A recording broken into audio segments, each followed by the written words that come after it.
Good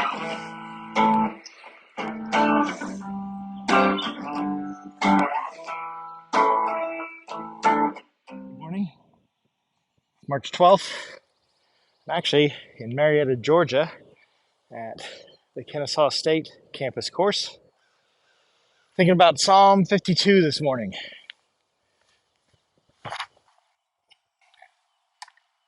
and finding trees. Psalm 52 is in a historical context where David's been routed out by a guy, and it starts off condemning the one that would boast of evil.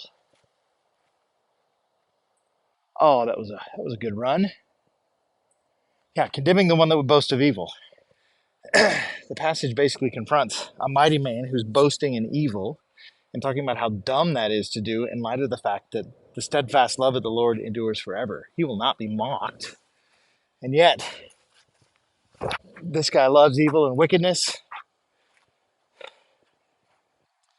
and David's not having it. Sorry!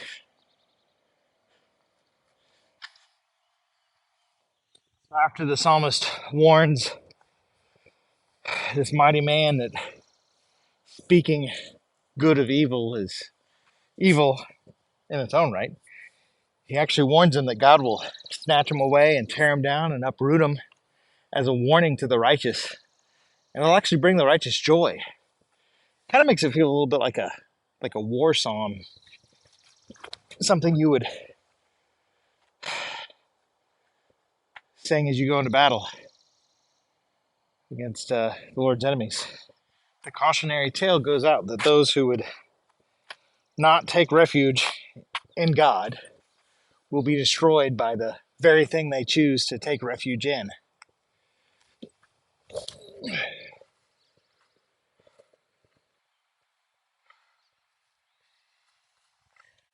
The righteous, on the other hand, he has a different set of values. He's an olive tree bearing fruit. He's a one who trusts the steadfast love of God, who is thankful and waits patiently. I want to be like that guy. When I first read this psalm, I felt like it was an imprecatory psalm against the evil one who would use his words and his mouth for evil, being like, yeah, God's going to get you sort of thing. But as I've reflected on it this morning, I don't think that it actually is imprecatory as much as cautionary. The psalmist is warning this mighty man to repent because God doesn't joke around. Like, do I call my enemies to repent of their wickedness? I want to, but do I?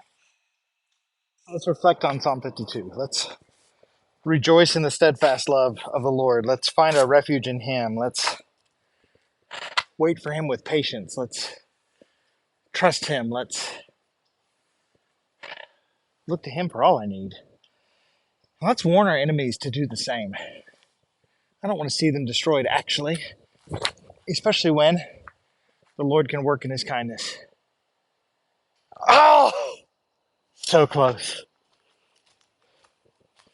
Ah, the Lord is kind.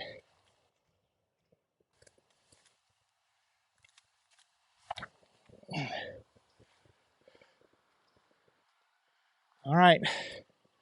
Best day run so far. See you next time. And for all I need. Let's warn our enemies to do the same. To see them destroyed, actually, especially when the Lord can work in His kindness.